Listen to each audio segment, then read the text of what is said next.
Welcome back to Death Before Booze. I'm Sam. Hi, I'm Jen. I missed Hi, you, even though Sam. we talked for like a whole hour before we started recording. I know.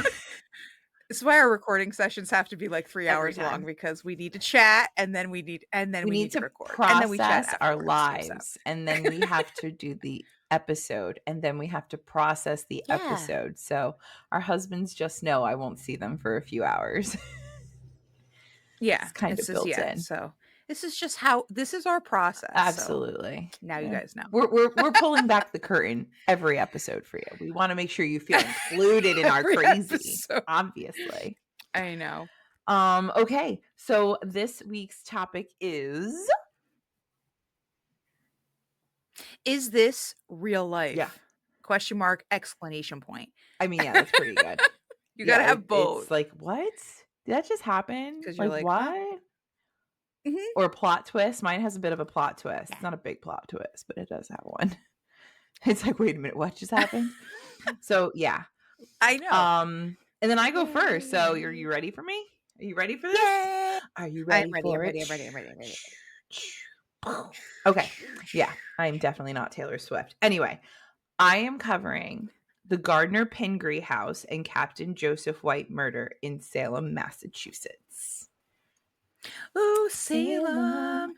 It's that time of year. And this has nothing to do with the witch trials. This happened hold on, a ton of years later. Okay, so this happened in 1830, I think. Yeah. All right. Anyway, Let's get to it. All right.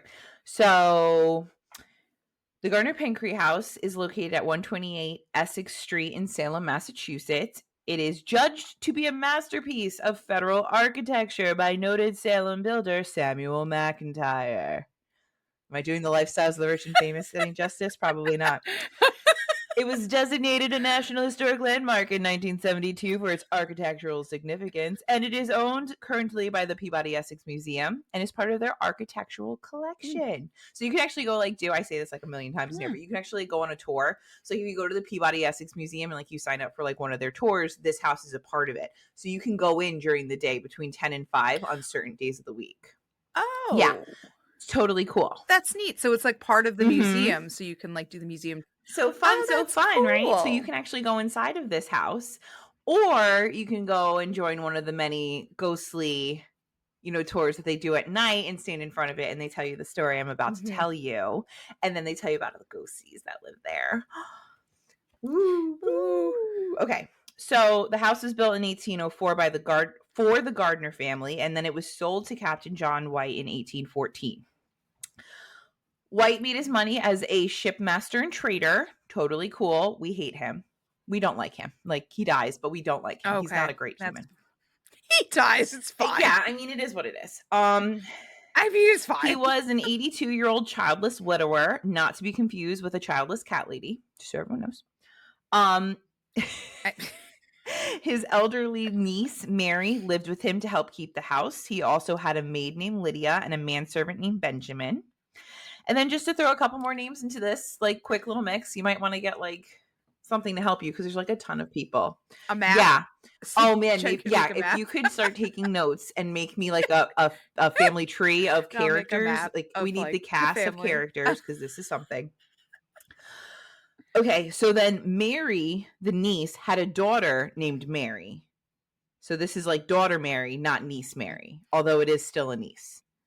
Okay. Anyway, then Mary married. A lot of women named Jenkins children after themselves. So I don't know. Well, at one point I was confusing everything. It just makes it more confusing. Everything is it's all dust. It's just all dust. Anyway. Okay. So where the fuck was I? Oh, here we go. So Mary had a daughter whose name was Mary. And that daughter Mary, married Jenkins Knapp Jr., who we also call Joe. So we have Joe White, the dude who died. Then you have his niece Mary, the niece's daughter Mary, and then Joe Knapp, the dude that the niece daughter Mary married. Cool. So Mary worked for the captain as a maid up until a certain point, which we'll get to. And Joe, the other Joe, the not dead Joe, he worked as a shipmaster for Captain Joe up until a certain point, which we will get to. Yes. Okay. We're keeping it in the family here. Okay. Okay. Feel free to ask me questions. I'm going to confuse it too. So we're just all in it together at this point. Okay. I maybe should have started taking notes when I you told me to start you taking so. notes. Like, I wasn't lying to you. Because now I'm like, okay, yeah, everything. Yeah, and unfortunately, most of these people come up quite often. So if you're driving, Okay. just All right. I'll start picture taking notes. little figurines in your head with like A, B, C, D. Okay. So April 7th Yeah, I'll start taking of notes. 1830, it's 6 a.m., and Benjamin, the manservant, wakes up and starts his day.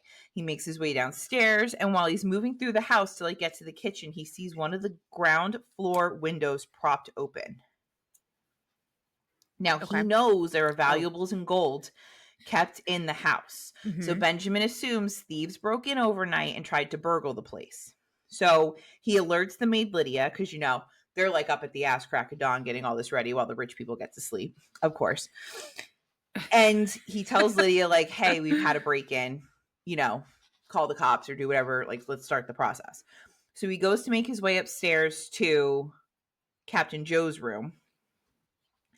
And the captain's bedroom door is open, which you didn't sleep with bedroom doors open back then, because why would people want to watch you sleep? So he enters the room and is horrified by what he sees. Captain lay on his right side. I call him Capt a lot in this because I didn't feel like writing Captain White a million times. So he's laying diagonally across the bed. His left temple bore the mark of a crushing blow, but the skin was not broken. Weird. Blood had oozed onto the bedclothes from a number of wounds near his heart. The body was already growing cold, but the iron chest in his room that held like most of the gold, the balloons, the valuables, the jewels, all the shit that they had from trading was intact. So like it hadn't been opened. Everything's still in there. The chest is still there. And most of the other valuables in the house had not been disturbed. So it's not a burglary yet. It's a murder. There's been a murder in Savannah. Or in Salem, whatever. So word spreads because Salem is small. Yes, it is a major port, but it's still small enough that the locals are like, oh shit, did you hear what happened? And word gets to Captain White's nephew, Stephen White. I'm telling you, humans. There's way too many. Okay. So the nephew calls for the prominent Salem doctor, Samuel Johnson. And he also called William Ward, who was the captain's clerk and business partner. So he calls the clerk to come over and, you know, do an accounting of all the valuables, make sure that what's supposed to be in the house is still there, you know, check what is in the iron chest, shit like that. And then obviously the doctor is, you know, can we save my uncle, or like, how dead is he, kind of thing. How dead is this dead guy? Can you tell me?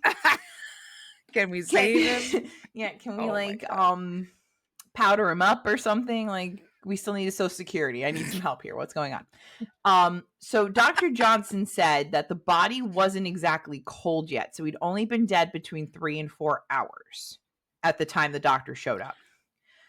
So he'd probably, and that was like just after 6 a.m., you know, maybe like 6:30, 6:45. So this was pretty new. Also, William Ward, while he was checking out like the window that was open, there was a plank.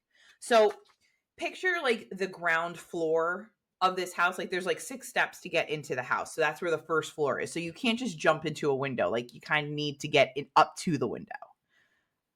So there's a plank to like crawl up to get to the window and hold the window open. So like, you know, so the clerk guy is like examining this and he sees footprints. So he covers the footprints and is like, dude, this is evidence.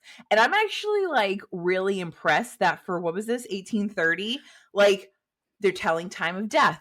They are looking for evidence. We're trying to figure, like, I'm like, oh, this is exciting. Like I was going down your path, Jen, and I'm like, damn, this is like legit. So they're making sure no one touches anything. Everything's I'm like, great. you're doing such a good job. I mean, they're doing a really good job now, but they really sucked later on. Anyway, like it didn't really work out great. So Dr. Johnson, here we go. Wait. Yeah. Dr. Johnson is like, dude, there's bad things afoot. We need a coroner's jury. So they pull together however many men and they come in and he starts like, doing his autopsy on the bed in the bedroom where this dead guy is. And so he starts examining the corpse. He strips off the nightshirt and he begins to insert probes into some of the stab wounds to determine the depth and direction. So he counted 13 stab wounds right around the victim's heart. Again, like, this is investigative. This is like forensics. My mind was blown. Yeah. So there were 13 stab wounds. Quote, 5 stabs in the region of the heart, 3 in the front of his left pap, which is nipple. The other 5 still further back, as though the arm had been lifted up and the instrument struck underneath. So then the doctor determined that this meant there was one murder weapon, so there must have only been one murderer, one human like stabbing. Yeah. And although there was blood found on the sheets, there was no spray on the walls or the bed linens. So we also determined that the blow to the head must have come first, and it had either killed him or stunned him enough to slow his circulation. Like, how cool is that? Like, they're really, like, they are doing this thing. I'm like so impressed. Like, can you believe this? Okay. So after that, Dr. Johnson said, all right, we need a more thorough autopsy. We got to take him to the shop. We got to like look him up and down a little bit more. So the next day, a second autopsy is performed and Dr. Johnson had a friend with him or like a colleague and they did it together. And yeah, I already said this about the forensic, like, so forensic science or collecting of evidence from a dead body was something that was starting to be discussed in medical schools, but wasn't really put into practice. So like this whole needing of a second autopsy, like this should have been like like he's dead, he's got stabbed, he obviously like this, that, and the other thing. There really at the time should not have been a second autopsy. It should have just been like, okay, well, he's dead. He got murdered. Somebody stabbed him, probably hit him over the head, and we don't know why. But cool beans, let's go bury him. We don't know why. But because he was so prominent in Salem, and now this doctor guy is like, well, I want to know what the fuck happened. He called for a second autopsy. Then he has his friend there. They do the second autopsy. They showed there was a skull fracture, probably due to a single severe blow from a cane or bludgeon, and that at least some of the chest wounds were caused by a dirk, and a dirk is a short dagger. And then when the assailant was stabbing him, he stabbed him so hard that the cross guard, like, that thing that makes your hand not hit the bladey part, broke some of the victim's ribs. Oh. Yeah. Oh, so God. This is rage. This is ridiculous. So the second autopsy started to poke holes into the initial thought that there was only one murderer with one murder weapon. Because obviously now we've been hit with a cane or a bludgeon. There's at least one knife, but all of the stab wounds don't match depth-wise anymore. So they're like, there might have been another knife, which means there could have been another assailant in the room. Another knife. Cool. Or someone just came well prepared. That could be too. I mean, hey, it's 1830. For all we know, I don't fucking witches came back from the dead and did it at this point. I don't know. There's no way to know, except there is. So now Stephen White, the nephew, gave the Salem Gazette, so like the newspaper in town, permission to publish the autopsy findings. And this was more to the effect of, hey, we think that there are a few crazy murderers out there. Maybe y'all should protect yourselves or like kind of keep an eye out. Like, let's watch out for each other. That's fair. But what actually happened is Salem went into a hysteria. See what I did there? You see what I did there? Mean, it's like a pattern. This is just the thing. I mean, so residents armed themselves with knives, pistols, and watchdogs, and the sound of new locks and bolts being hammered into every house was like omnipresent. Like you just kept hearing hammers going because everybody was updating their locks and their securities. I mean, Salem residents also started to question each other as well as longtime friends. And according to one account, once it had been announced that Stephen White was the main beneficiary of the captain's will, Stephen's brother-in-law, quote, seized White by the collar, shook him violently in the presence of family, and accused him of being the murderer. So everybody's turning on each other again. Like, guys, we did this like 200 years ago. Can we not? Can we not? Like, did we not learn? No. No. We didn't. So the town fathers decide, and I think town fathers is like, their board of trustees. Like, you have like the mayor and the council, and like, I think those humans. Yeah. They decide, very Salem witch trial-y, that they're going to put together a committee to keep peace in the town and kind of do a committee watch so that like shit won't pop off like it is. Because we're doing really good. Like, this is the Order of Turmoil and Oyster or whatever they called it. Like, this is like, it's just like a playbook. Like, Salem just knows, like, this is what we're going to do. So, this committee was called the Committee of Vigilance. Really original. And it had 27 people on it. Super fun.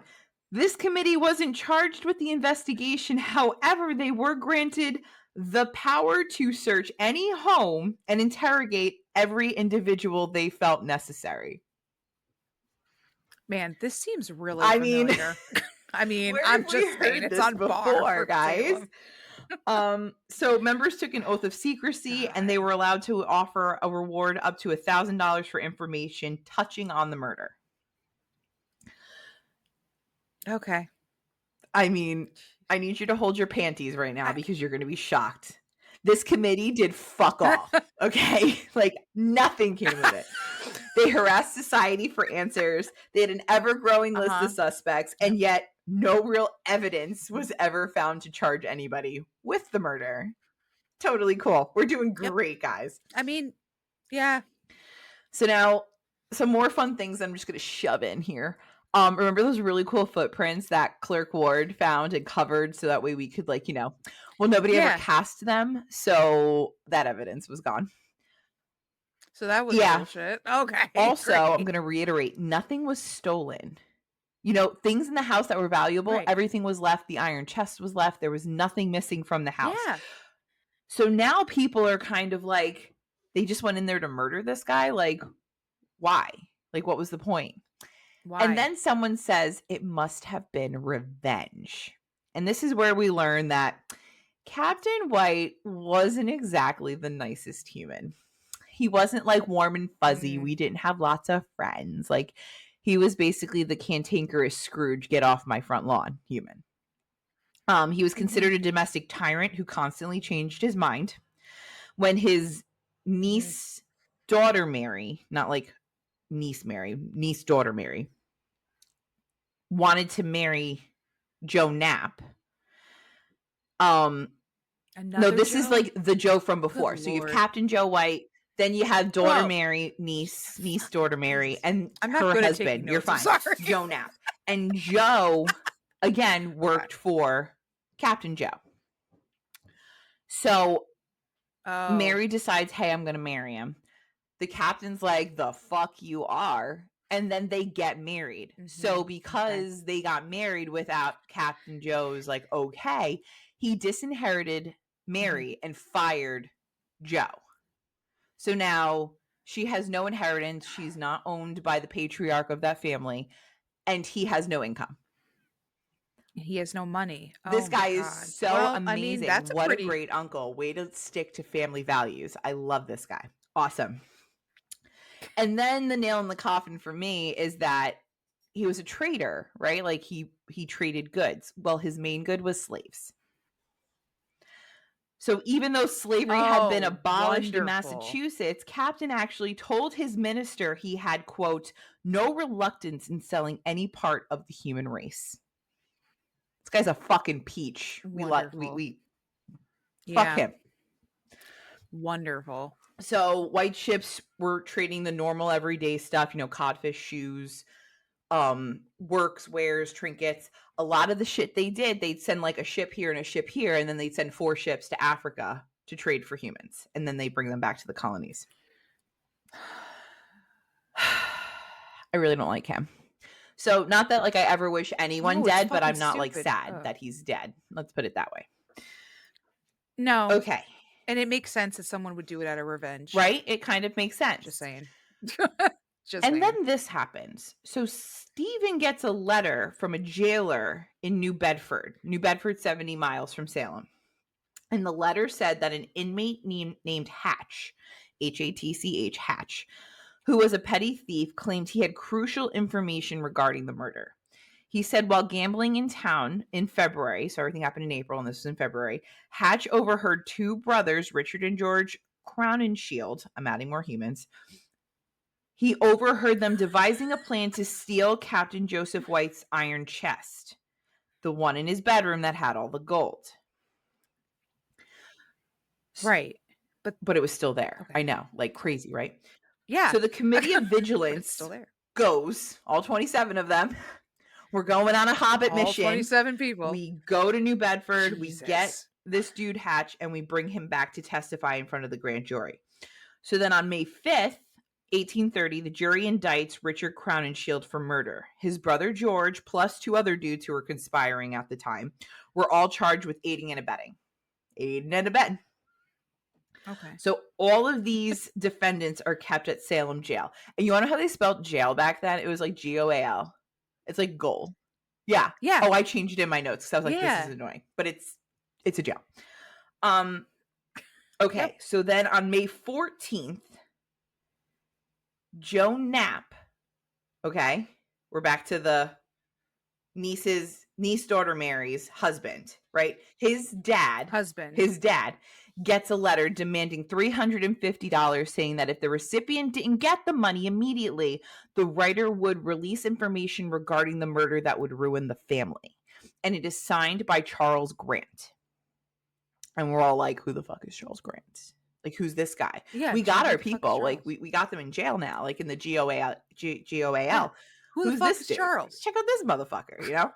So the Committee of Vigilance is like, let's fucking go. Yeah, we got our guy, but like, who's this guy? So they send $50. They have nothing else to do. It's with their time. They're like, how fuck yeah. What else? Watch paint dry and watch the wheel, like the wooden wheel and the cape. Right. Like, what are we gonna do? I know. You're right. So of course they jumped on it. They're like, hell fuck yeah. A trip. Let's go. So they send $50 and promise more. Then they send a member up to Maine, where the letter originally came from, and they're waiting out to see who picks up the $50. Okay. So then they find this human, and it turns out to be this dude named John C.R. Palmer. They arrest him and promise him immunity for his testimony if he tells them like what the fuck he knows. So he's like, hold on to your butts. I got a story. He says during a stay at the Crowninshield family home, Palmer overheard George tell Richard, so the two guys who were in the jail, that Joe Knapp, so now this is Mary niece's daughter's husband, told, who was fired, that guy, told his brother, John Knapp, I know, I'm so sorry, that he wanted to kill Captain White. And that they would be paid, the brothers, George and Richard, would be paid $1,000 to commit the crime. Okay? So I'm just going to try and say this one more time. John Palmer, they found him in Maine, the guy who was supposed to get $350 and claimed the $50 was promised immunity. And his story was, when I was at the Crowninshield house, they were talking about how Joe told John to find somebody to kill Captain White for $1,000. And John went to George and Richard. That's the plan. Okay. I mean, cool. So the Committee of Vigilance promptly arrests Joe and John Knapp, throws them in jail, and they are 2 cells down from the Crowninshield. So now they think, okay, we got everybody. We're good to go. In jail, Richard Crownenshield's like, dude, this is all hearsay bullshit. You know, everybody's obviously looking for money because everybody's writing these letters about, you know, if you give me money, I'll tell my story. If you don't, I'll do that. Like, so none of this is going to hold up in court until Joe, Mary, daughter, niece, his husband, husband. sings like a canary and is like, no, bro, let me tell you what happened. So he confesses to the good Reverend Henry Coleman, who is an intimate friend of the White family and is also part of the Committee of Vigilance. And Of Coleman, course. You need a of Jesus course, man. yeah, You need it. praise be Jesus, all this shit. So Coleman writes this 9-page letter that is signed by Knapp and basically grants Joe immunity because he confessed to plotting this whole thing. Oh, why did he need 9 pages to say that? I mean, because not everybody is like as succinct as I am, I guess. Like I can put it I out there in 2 sentences, I but obviously this is 1830 and we had nothing better to do. So I'm gonna write 9 pages of bullshit. Jesus. So the letter Oh goes my on to explain that gosh. Joe Knapp believed if Captain White had died without a legal will, his fortune would be Mhm. divided equally among close relatives, giving Mary Beckford, mom niece, not daughter niece, a Yes. share that she would then pass down to Mary the daughter. Then, although To she was Mary. disinherited, would still get inheritance, which meant he would get the money because it's 1830 and he's a man. Cool. All Yes. right. So Yes. 4 days before the murder, Joe goes to the house. He loosens the screws and latches for the window for easy access so the crown and shields can get in. Then he goes to the Okay. iron chest and steals what he believes is the only last will and testament of Captain Joseph White. Unfortunately, that was not the only It was copy. not. And unfortunately, it wasn't even the right copy because that was the old copy that still included Mary, niece, daughter, and him in the will before they got married. Oh my Yeah. So it gosh. turns out Captain went to the lawyer right after Mary got married and disobeyed him and was like, fuck this bitch. Mhm. I'm rewriting my will. Everything's going to Steven. Also, make a couple Yeah, we might copies have because to. How about you keep this here for just in case? Just in case. Just make shits a and couple gigs. It's copies fine. so we'll be okay. I love that. Oh So my now, gosh. because of this confession, it showed that Richard Crowninshield was the principal perpetrator for this murder, meaning he was Mhm. gonna hang now. Like, this is it. Like, Joe, who planned everything. But didn't they give him No, they gave Joe immunity? immunity for his Oh, testimony, for okay. his confession. I'm sorry. They gave Joe immunity for his confession, and he pointed everything at Richard Crowninshield. Like, that was my number 2, and he's the one who went into the house and murdered the dude. And, his brother and these Okay, other got it. 2 So he's guys, like, yeah, they okay. were around, but, it was Richard. But this was the Richard is the guy. guy I hired. Okay. So then Richard's freaking out. He's like, fuck, I'm fucked. Like, I thought I was going to get off scot-free. They couldn't prove it, but now this has happened. So Richard, seeing that he was going to die either way, thought he learned from his lawyer that without a principal perpetrator for the crime, the state couldn't convict anybody else. Like, his trial had to happen first. He needed to be convicted for them to go for George and the other 2 guys. So, Right. kind of in like, what's the guy's name? Fuck it. In a way to try and save everybody, he killed himself. Right. So June 15th, 2 in the afternoon, the okay. jailer found Richard's body hanging by the neck from 2 silk handkerchiefs tied to the bars of his cell window. So the Commonwealth of Massachusetts is pissed because they're like, you fucked me out of a hanging. This was an open and shut case. We were going to get a tick for the win. Like, who the fuck do you think you are? Mhm. So they have to figure out how to get George or somebody else in this party of murderers and conspirators who is the principal perpetrator. And they're already kind of damned But if because he's dead, Joe pointed all the fingers at Richard. So they hire. right? So if he's already dead, isn't it It's a kind of moot like point and everybody should go home. But Massachusetts Yeah. didn't want that. They wanted Right. somebody to hang. Well, that's Yeah, they were fair. like, "Oh, no. We're gonna 180 this somehow." So they hire Senator Daniel Webster of Boston, who's often known as Black Dan because he always wore black and had a grimace on his face and was really good in court. Like, he was, like, really good in court. You know what? The only problem is that he always worked for the defense. He was never a prosecutor. He thought the little guy needed more because the states were always going against the people, you know? So he was like, I see where you're going with this, and I understand that you guys need help, but I don't like it. Like, I get it. Somebody does need, like, this is an injustice. Something needs to be, but I'm not your guy. Mhm.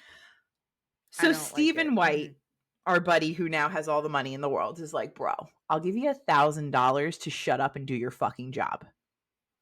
And he's like, well, I mean, I owe everybody and their brother money and I have this horrible drinking habit. So that $1,000 is really going to help me.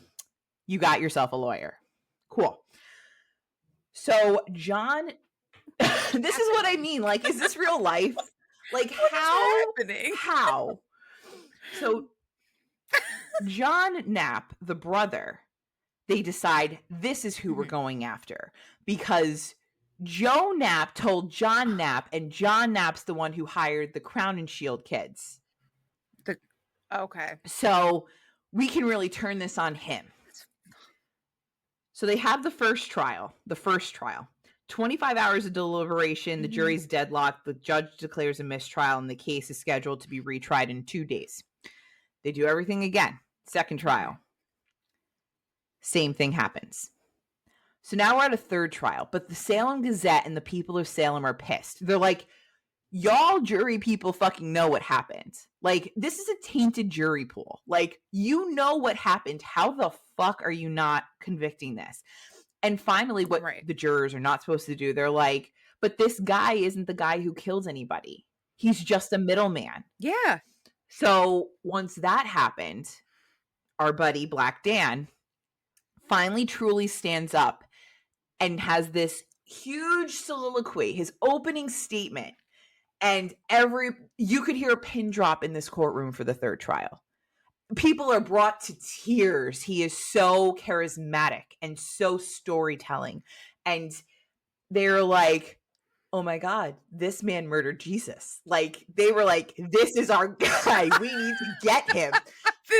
This is the dude. So they finally made the connection. They convicted John. And slowly everybody else got convicted. So after this, they had 5 hours of deliberation. John Knapp was the principal of the crime, convicted of murder. On September 28th in 1830, before a crowd of thousands, John Knapp was hanged in front of Salem Jail, Goal. And his brother, his other brother Joe. No. Then George Crown and Shields was, tried and hung. But I'm sorry. I'm fucking this up. The other dude, so it was Joe killed himself. No, Joe got off. Robert killed himself. Richard, thank you. See, look, I need little things too. Richard killed himself. John got convicted. George, the remaining conspirator, he had actually spent the night of the murder with some prostitutes, sex workers. And they stood up and were like, oh no, we were fucking him all night. So there's no way he killed anybody. So he got off. And then the other two who were like sitting at the table when they were conspiring to murder and like planning everything out, they were just acquitted because nobody wanted to deal with this anymore. They were like, all right, we're done. We got our guy. People got hung. We're all happy.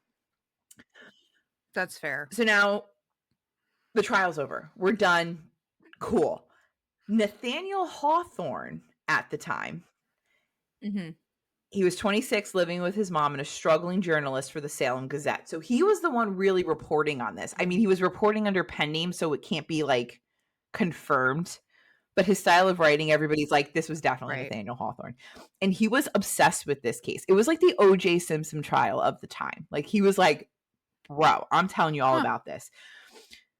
So he wrote, the town now begins to grow rather more quiet than it has ever since the murder of Mr. White, but I suppose the excitement will revive at the execution of Frank Knapp. Frank Knapp is John Knapp. I'm so sorry. It was his middle name, and they kind of talked about him like that. It was just fucking weird. So then 2 decades later, when Hawthorn was writing The Scarlet Letter, I guess there is a storyline through this where some major prominent member of society is murdered. And it's all based off of this case that he covered so closely with the Salem Gazette. The White murder also left its mark on Edgar Allan Poe, who it's not confirmed that he followed the case at the time, but once the case was over, like he was in West Point when this was going on. So they're not really sure if it like made it to West Point or, you know, the year he was there, he was really worried about the news. But when he got out, he definitely read about this case. And when he published The Telltale Heart, it's basically inspired by Joe Knapp coming clean. Being like, oh yeah. My God. I love that. Because there's apparently between his 9-page confession and Edgar Allan Poe's A Telltale Heart, there's a lot of overlapping. Like there's a lot of language and imagery that comes from. So I was like, that's fucking awesome. Because, you know, we have like such a soft spot for Edgar Allan Poe. I mean, I know. He just needed a friend. Yeah. So my favorite fun fact about this one is based on the murder itself and the house layout. Okay. So in the beginning, you know, it was like, all right, we had one assailant with one murder weapon. Then we went from, okay, there could be multiple assailants and multiple murder weapons. Then it went to, okay, we have like 27 people and nobody's really confessing until the end. So this story ran obviously across the East Coast as it was going on. So down in the Carolinas, a family kind of made up a game where somebody would be murdered and you had to figure out who murdered them, where, and with what. And then that parlor game that they created made its way to the Parker brothers, who then created the game Clue. Oh my God. So it is very loosely based off of this murder that happened in 1830 in Salem, Massachusetts. I love that so now I heard this story years ago on a trip to Salem. I went on one of those fun ghost tours, and this was one of the first houses they stop at. And they tell you the story. And back then, you know, the story's a little bit more fantastical, like, you know, they snuck into the house. Was it Mary who did it? Was it Stephen who did it? Was it an outside human? Did they bludgeon him? Was he stabbed? Was it a lead pipe? Was it a musket ball? Like, what was it? You know, all these things. So that's what kind of made me think of this, because I also love the movie Clue with like Tim Curry. And I'm like, of course, like, let's go. I love but now, movie. Like I said, you can tour the inside of the house through one of the architectural tours with the Peabody Essex Museum.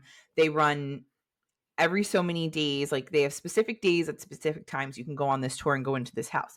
But every night, multiple ghost tours in Salem take you past this house and tell you the story of Captain Joseph White, his murder, the succeeding trial.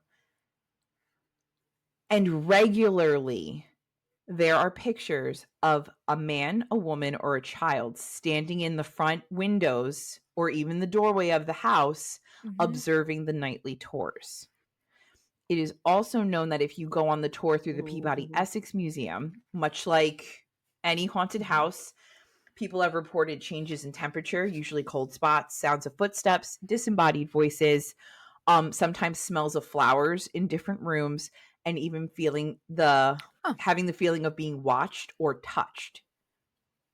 Now, because this building is owned by the Peabody Essex Museum, they don't really allow ghost investigators in. So I couldn't find like a full account. Yeah. However, there are plenty of pictures on the blog of different windows with people looking out. And some of them I could deem matrixing, but they're kind of creepy, so I left them there. But there are others, it's very distinct. You see a forehead with eyes staring at you, or there's a little kid with like his nose coming over the windowsill, like trying to look out the window at you. And there are also quite a few mist figures in the front yard.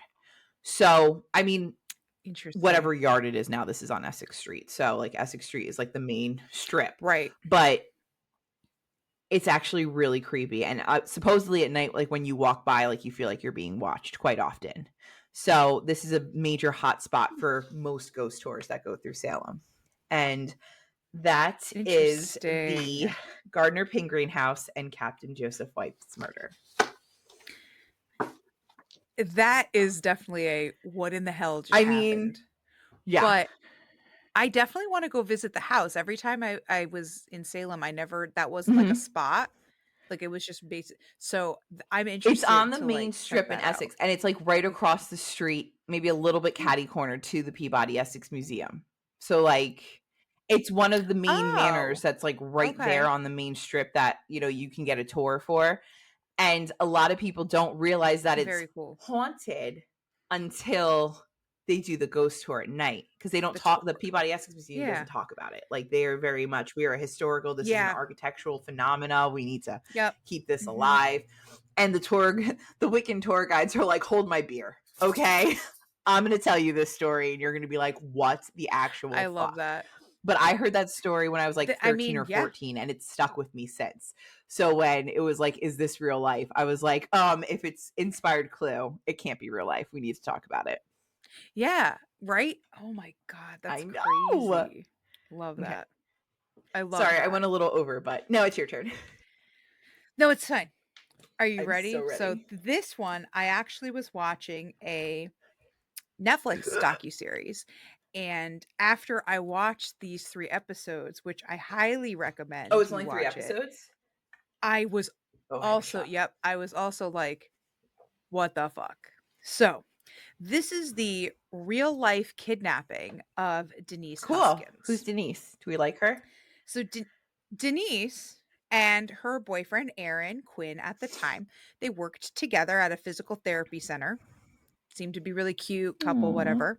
His ex, Andrea, also worked there, which made it very awkward. Oh, because, dude, you don't shit where you eat. Isn't that? I mean, it's one thing to be like dating someone, but once you break up with someone, you can't date somebody else from there. That's just looking for a problem. Not from there. Go next door. And if you do, then you leave.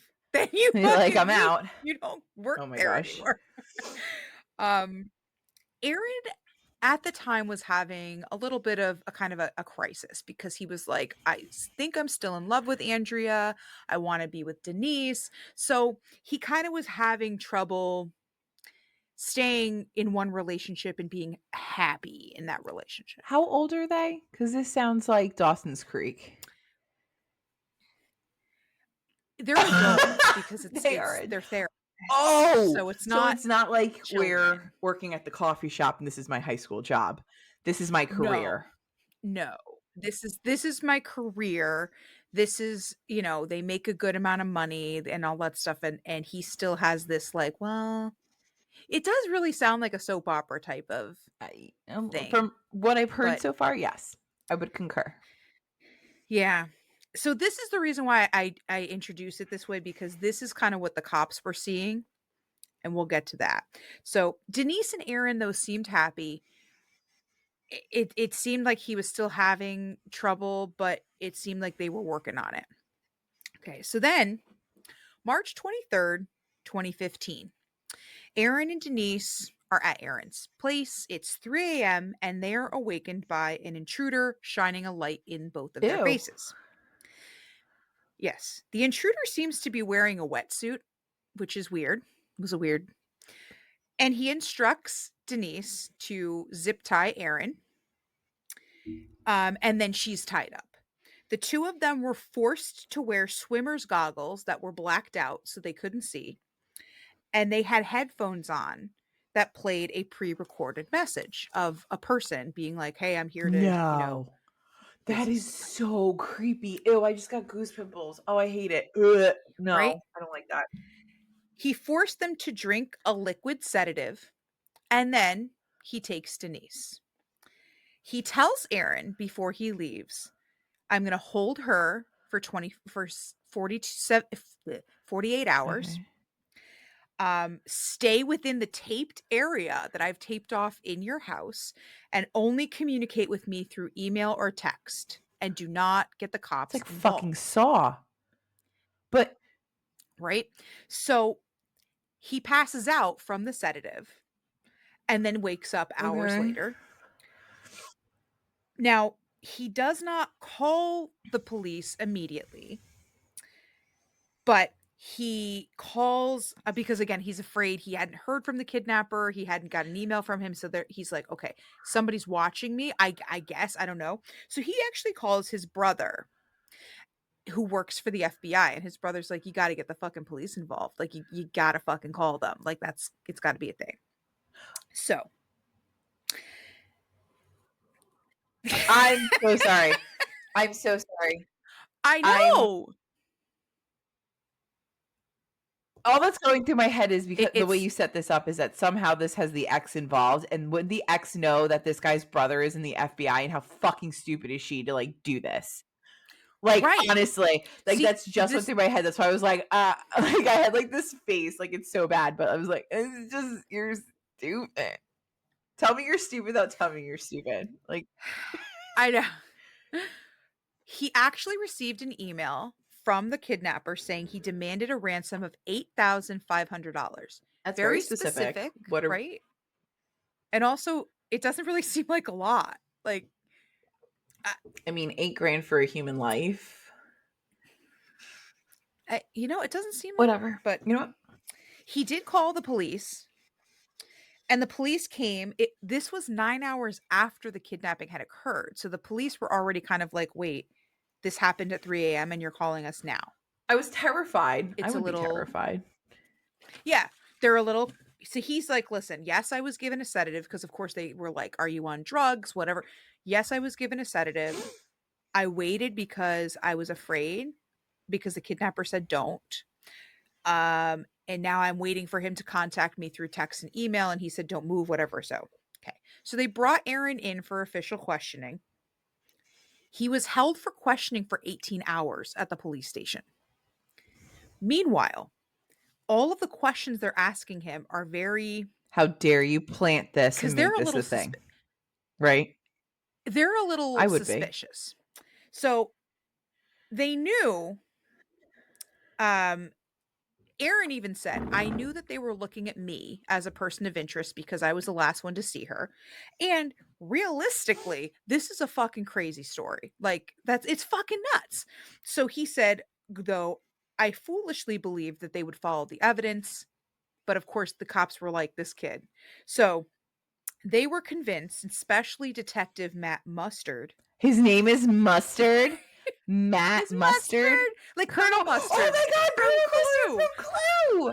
I wonder if they were related. That's amazing. Oh yes. Oh yes. Oh yes. But wait a minute. I'm sorry. He got an email though, didn't he? Got an email? He got an email and said, "This is the ransom I So want." So they were like, they "Okay," didn't but follow the IP? of Like, course, oh, I don't even know when this is happening. Do they even no, understand IP addresses yet? no, no, no. No, it's Oh 2015, my so it's God. not like it's, Oh my God, my vagina. Okay. So the the detective goes, Uh-huh. "Listen, quote, I don't think you're being truthful, and I don't think anyone came to your Cool house." story, bro. They accused him of killing Oh her my God. and ditching her Oh body my God. somewhere. Mhm. Okay, so he's really fucked. So they're like, "Listen, we know what happened here. Just tell us where she is." And he's like, I don't know what you're talking about." So they brought in Andrea, the ex, to question her as well, to say, "Hey, what's your relationship with Aaron?" And she kind of said, "Well, I think Denise had found text messages between me and Aaron a couple days ago. I think Aaron did want to still be with me." So this didn't look good for him because he's like, okay, they're like, okay, so they're going to ditch her, whatever. So their storyline went, Denise found the text messages. She was upset, and you killed her and ditched her body somewhere. He's like, that's not what happened. Okay. The FBI administered a lie Because detector those are oh test. so reliable. The results were inconclusive, but they told him he failed it. They said, "You failed Even this." though the guy's brother is But it in was the inconclusive. FBI, like, So they lied to him and they kept spinning this narrative. That's why they continued to question him. Now, there wasn't any evidence that there was a murder. So they had to let him go home after they questioned him for 18 fucking hours. And he's like, now, if you look at the interview on the docuseries, he seems kind of very blah, but he just was given a really heavy sedative and like woke up and like, holy shit, this is happening. So of course he's a little like, Yeah. like, but okay. So the cops, but they kept saying, you killed her. Tell us where she is. And he's like, I didn't kill her. I don't know what you're talking about. Well, just tell us where she is. They kept pushing this narrative. Okay. The next day, a voice message recording was sent to the San Francisco Chronicle. It was Denise, and it was a proof that she was alive message. And she was explaining details that were going on. I guess there was like a plane crash or something that happened, like a very minor plane crash. So she's like, hey, this is Denise. I'm alive. This is what happened here. So that it's a proof. Okay. So now we're like, the fuck is Yeah. happening? Yeah. 2 days after the kidnapping, Denise resurfaces alive at her parents' or her father's Huntington Beach house, which is 400 miles away from Vallejo, which is where this took place. So did they pay the ransom? No. She appeared unharmed. So the Vallejo Police Department went with the assumption that this is similar because at the time, the movie Gone Girl What a terrible and the movie. book Oh, Gone the Girl book was had come terrible out. too. Now, this is going to spoil it. So if you guys have not read it, the book is about a wife who fakes her death in order to get revenge on her cheating husband. So they went, oh, they fucking watched this movie. They did this couple, fuck them. So they immediately Why went are they after, and still they were like, after okay, him? In Gone Girl, it was all so her. what other so what other explanation do they have? Because they're like, well, clearly this was a setup. So the police department held a conference and they said that this was orchestrated. There was no kidnapping. Denise and Aaron plundered valuable resources. They took away focus from other victims and they also instilled fear. So fuck you is basically a giant fuck you to But the why two of is it them. the dude's fault? But Like, if you read the book or watched the movie, you would know the dude had no fucking clue what was going on, and it was all the chick. And if she right, did find these text messages and was like, fuck this right. guy, I'm gonna make it look like this happened. Mhm. Why is everybody wait, I'm sorry. I usually am not for the man in this situation, but I just No, things but aren't that's thinking. honestly at the very beginning when I started to look at this case, I was like, it's got to be him. And then when they said, "Oh, she came alive," I'm like, "Okay, so I this thought it all was the right." ex the whole time until Now, just now. Now I think it's her. It's fucking with me bad. Denise, we're going to talk about what she endured for 48 hours because the kidnapper did say, "I'm going to keep her for 48 hours." She was taken to an unknown With her location. blacked out swimming She goggles. was blindfolded with the blackout swimming goggles. While she was being held, the kidnapper told her, this was not intended for you. This was intended for Andrea, the ex, not for you. Okay. Meanwhile, she was sexually assaulted Oh, I don't twice like that. by this kidnapper who recorded it. And she's blindfolded the Ew. whole time.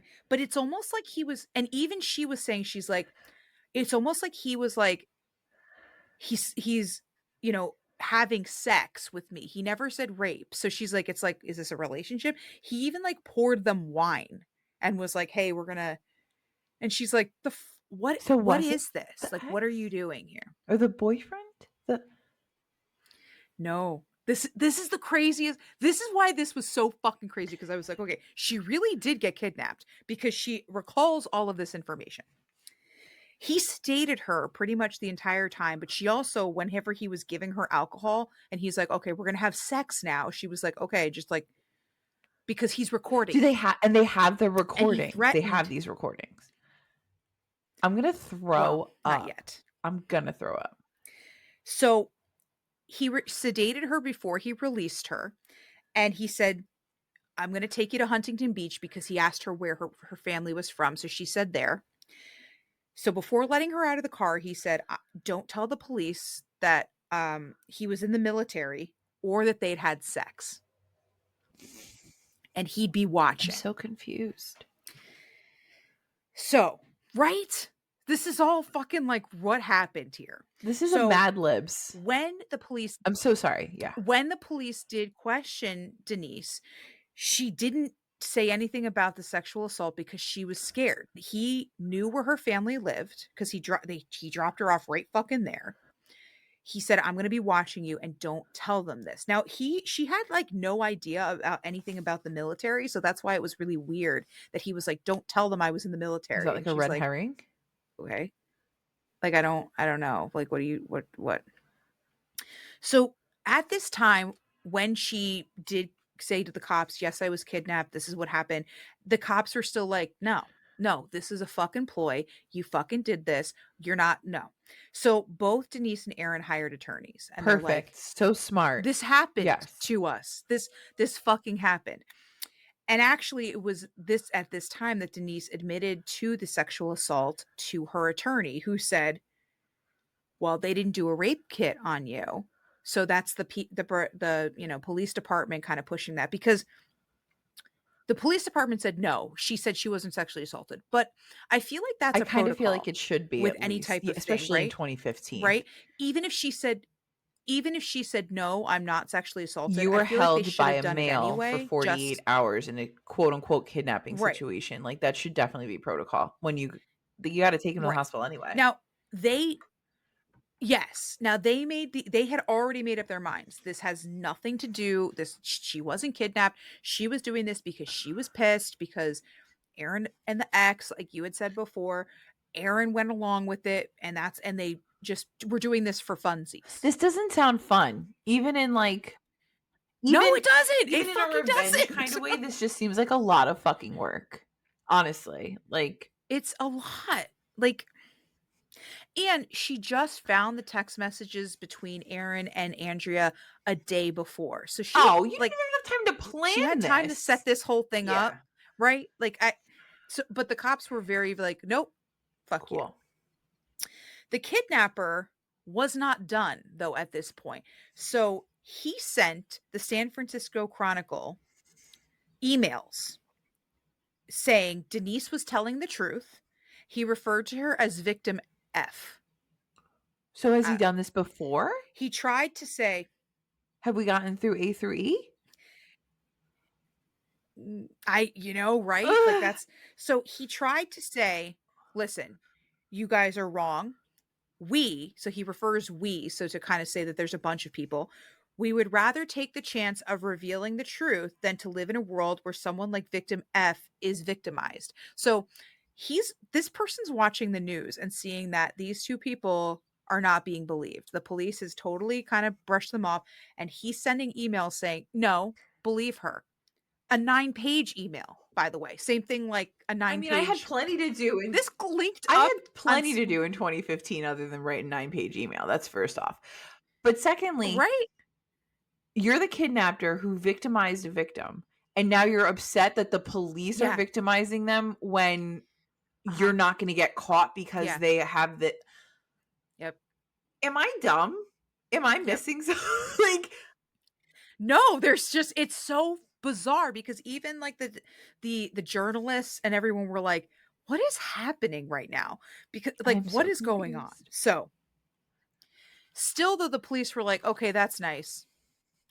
Meanwhile, in Dublin, California, which is 40 miles from Vallejo, a man or months later, there was a couple who was also attacked at Okay. night. June 5th, the couple awakens. They have the shining lights in their face. And this time, the woman was able to escape while her husband, like, beat the shit out of the intruder Good for and he them. left. Get it? Okay. However, the intruder left some stuff Idiot. behind because he left his cell phone. Dude, if you're gonna listen to Auntie Sammy again.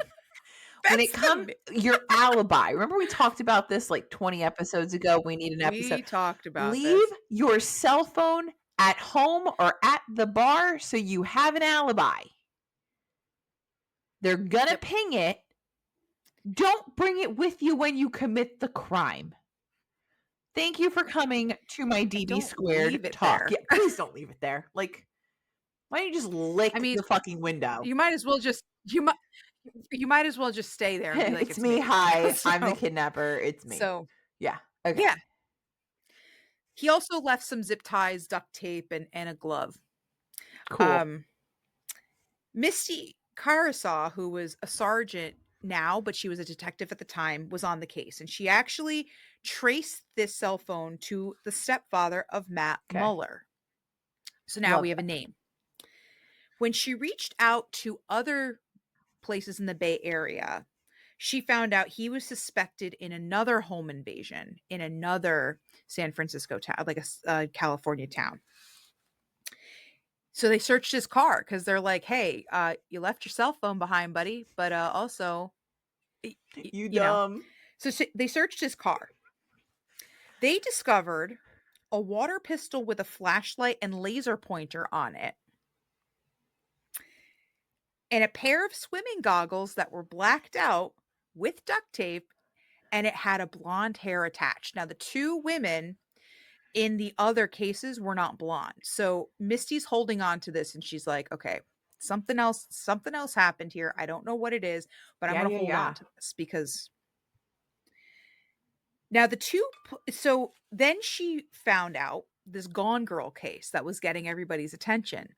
So then she contacted the FBI and she's like, you might want to look at the connection. You might want to check this guy out because Denise is blonde. So you might want to look at this. So June 8th, Mueller was arrested by the Dublin police for the Yep. home invasion Duh. because, yeah, duh. The FBI apprehended him later after finding evidence that connected him to Denise's Oh shit. kidnapping, But including not limited to. Aaron's laptop, which This was guy's a taken. fucking idiot. You sell that. You wipe it and sell it. And after searching the vehicle and the vehicle's navigation system, it turned up that there was a Huntington Beach address that gave there. So this is their guy. Oh my god, if I was Yeah. Denise, it would be a fucking payday. I'm so sorry. Uh-huh. Millions. Oh, we're Let's getting go. there. Just Oh, we're fucking getting there. Scrooge McDuckin diving into that pool of money, bitches. Like, yes. Like, okay, the whole sexual assault thing and getting kidnapped really did suck, but the fact that you guys are assholes really just But helped me bro, out. you were assholes. So Matt Mueller was a former Marine, so he was telling her the truth about the being in the military, but like it didn't make any sense because it's not like he also was a Harvard law educated attorney. I don't buy it. Did he buy that offline? Right? That can't be. He can't be this No. dumb and be Harvard educated at the same time. Well, here's what happened. He suffered from Gulf War illness, which includes mood and affective Oh, I have that, problems, but not from the Gulf War. cognitive Okay. impairment, Funny. fatigue, disruptive sleep patterns, respiratory and gastrointestinal Are we issues. sure he wasn't So basically, pregnant? like Are we everybody. sure he wasn't pregnant? Because I have a lot of those problems right now. I'm just gonna say it. Like, I just need you to know. And he's Harvard educated. I'm done. Right? So he was disbarred in California because he worked as an immigration lawyer. So I guess he did like some kind of sketchy things to get a visa or whatever for a client. So they disbarred him. Okay. He then fell into a major depression, which developed into paranoid Okay. delusions. He believed that the government had wiretapped his phones, hacked his computers, the whole So let very, me kidnap people because they won't find me, even though they've hacked everything. I it's Oh my so god, this is a weird. great case. In 2015, at the beginning, right, with like a couple months before he kidnapped Uh-huh. Denise, he moved into his family's secluded cabin where he was kind of reclusive, he didn't sleep, and he was obsessively watching Batman movies, like the idea of like vigilante justice. Wait, like which I, Batmans though? I Was it don't like the know. Michael Keaton ones or the Christian Bale ones? Or like the TV show back in the day? This is I inquiring think it minds was need to know. I think it was I think it was the Christian Bale ones because the idea of, like, giving, like, people that are rich taking from, um, which at some point, right, they assumed or he was like, "Oh, I'm gonna dress up" that's why he had the wetsuit or something, like, he was like, I'm a vigilante and I'm gonna take" but he only asked for $8,500 in the kidnapping, and, like, Aaron wasn't like, it just seems so fucking delusional, I mean, he had but Gulf War syndrome, so in Sep that I in September 2016, Mueller pled guilty to 1 count of kidnapping, and he kept saying he worked alone. So, how this plotted out was he had driven Denise to this cabin where there are videos of him setting up cameras so that they eventually got those cameras. Oh, okay. Um, he used an anonymous email account to send a 9,000 word email, not Okay. 9 page, 9,000 word email to the San Francisco Chronicle about her abduction and being like, "Hey, we're an elite group of criminals and we're watching and blah blah blah." When in reality, he worked on his own. Mueller faced charges of kidnapping, burglary, robbery, and 2 Ew. counts of rape. In November 2020, he was deemed incompetent to stand I trial. mean, kind of 2 good years for later, him. Like, I mean, I don't like yeah, anything he did, but if he's really on this Batman no, kick with a but wetsuit, if like, he's on this, like, yeah, you right? probably did. Like, nobody deserved this. This isn't excusing him in any way, shape, or form, but No, but it's you just had so something going on, bud. Like, ugh.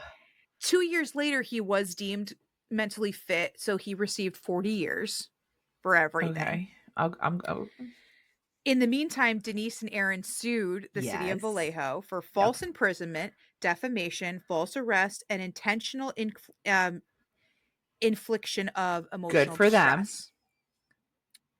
So they did settle and they got $2.5 Not million. enough, but okay. I Nope. mean, they got something.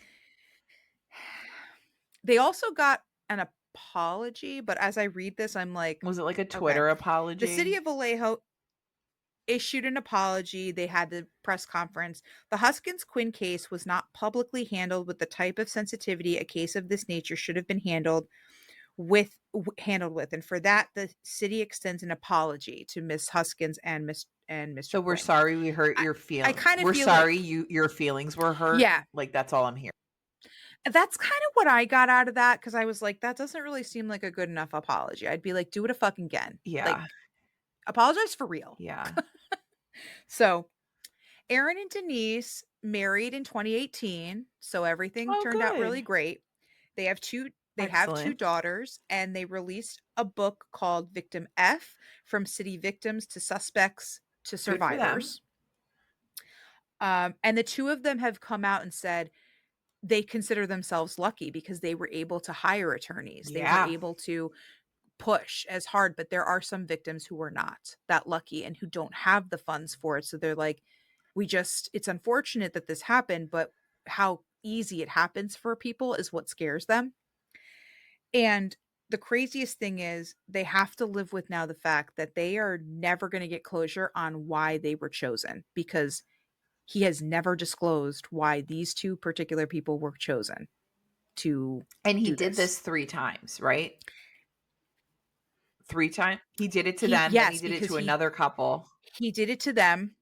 He also was kind of one of those people that was suspected of being like a peeping Tom in one of these other areas. Oh, So so he those could have wasn't been like his victims all A right in the through E. head. Like, it could have been like, "Oh, I Right. saw so and so's But boobs." also I yeah, it wasn't like I kidnapped them and had sex with them, but it was more of a I saw them through the window. He might have made people uncomfortable and like assaulted people by just doing the weird touching thing, but like this was his Got first it. like That is so I mean, isn't it bizarre? This is the fucking most this bizarre is thing I've ever heard. I was like, how is this ridiculously real? bizarre, and I'm very uncomfortable for some reason. Like, I'm so right Because now. what I learned from my case is that it's really unfortunate because the cops immediately were like, "I got a narrative and I'm going with it." And we've seen that So so many many times, times. but it's so scary to know that, and this is the reason why people don't come Mhm. forward with sexual assault cases because of the Victim fact that it's blaming. like, yeah. That's exactly what Yeah, and happens, I like, mean, it gets victim blamey. and it's like, "Well, did you really? What were you Did that really wearing? happen? Are you sure that really happened?" Right. And it's, so and that's why I'm uncomfortable too with this. I'm like, "I don't like I really this," don't like but that we don't know why they yeah. were targeted, especially, like, was it, No. like, was the whole relationship thing just, like, did this guy even know? Like, was he stalking them enough to know all of this information? But he did know because he said this was supposed to He be for the ex. he said this was meant to be for Andrea, not for you, so that's Like, like, how "What long were you what? What are you t—" following that? So Oh, he that made knew it even enough, worse. Why did I bring that up? right? Oh, I got goosebumps. So it's just it's so bizarre to me because at the beginning of the docuseries, I was totally like, "He fucking did it. What fucking terrible people they are." And then I'm like, "Wait a minute, this is a real life thing." It sounds bizarre because who's gonna believe that? Isn't it bad that I He was put like, me yeah, in it swim definitely goggles that isn't were the blacked out. boyfriend, it's like the ex or like she did it to herself. Like I Yeah, was one of those people. I'm so yeah, sorry, girlfriend. because I was too, but that's how they showed Yeah. you, like, this is where the police went wrong, and you're like, "Man, they just Wow, didn't you believe did them." a and I honestly didn't even think of that until you said Gone Girl, and I was like, "Whoa, you're right. This is that." So like Yeah, right? That's immediately what the cops were like, "It's this gotta is be like a that." really creepy story, but Fucking you did so good. Like you definitely blew my mind with that one. thanks. Wow, and I'm still Isn't it uncomfortable. crazy? I can't believe we've never heard of that before because I was like, "What?" I for some I reason mean, it makes sense because they yeah, fucked up. they They fucked up fucked bad. up, so they don't want people to know, I so definitely remember hearing about a case where they were the goggle thing. Like, I've heard that goggle thing before, so I don't know yeah. if it was this case or a different case, like, where they've done it. I'm sure, like, through our many episodes that are coming, like, we'll find another one where somebody blacked out goggles, but I did not see, like, any of that. I was like, "What the fuck?" Right? Isn't it? It's fucking So what have we crazy. learned today? I've learned a lot of things. People have too Wow. much time on their hands, first off. If you're gonna write a 9-page Yeah, a letter 9-page or a confession. 9,000 word email, get a hobby. Go look at rocks. Yeah, Like, walk through the woods. go Touch do some something. grass, okay? Like, Touch fuck. some Touch grass. some grass. Oh my Do god, I something love it. because no. I this is Wow. it's That's what I no. have learned. Wow. Yeah, Great yep, job, Jen. Great job. I love that. I love that. Well, I liked your story because now I know Oh, how the board game Clue became a thing, and I love yeah. that game. I love the movie, I love everything So about it. that was So, very loose inspiration on the death of Captain Joseph White in I Salem, love that. Massachusetts. He was an asshole, And you but wanna you know know what's really what? fun is I talked about Salem, Massachusetts, and I only, like, kind of alluded to the witches. It had nothing to do with witches this time. I think in a couple weeks, I'm covering Yeah. another thing about, the witches, like, the actual Oh, witches, like, yeah, it's coming up. definitely. I don't I mean, it's Halloween, so Definitely. obviously the witches are gonna come up again. It's It's spooky spook oh, month. yay! Yes, next Yay! episode, we're in October. Woo woo. So I think nope, this this one one's we're in September October. 30th. I don't know. No, that's But tomorrow. that's tomorrow, and that's Oh, did I Monday. fuck up our whole It's list? okay. Okay, well then happy spooky month. Welcome to October. Okay, we love you. Welcome to Death Before Booze, where we don't really know what the fuck's happening I half mean, the that's time. kind of Sam's reality, so it doesn't even have anything to do with Death Before It's Booze. fine. Anyway, thank you so much. It's Make sure you fine. come back next week. Yeah. If you want any merch, go to our website. You want more content, go to Patreon that you can get to from our website. Follow us on all the socials.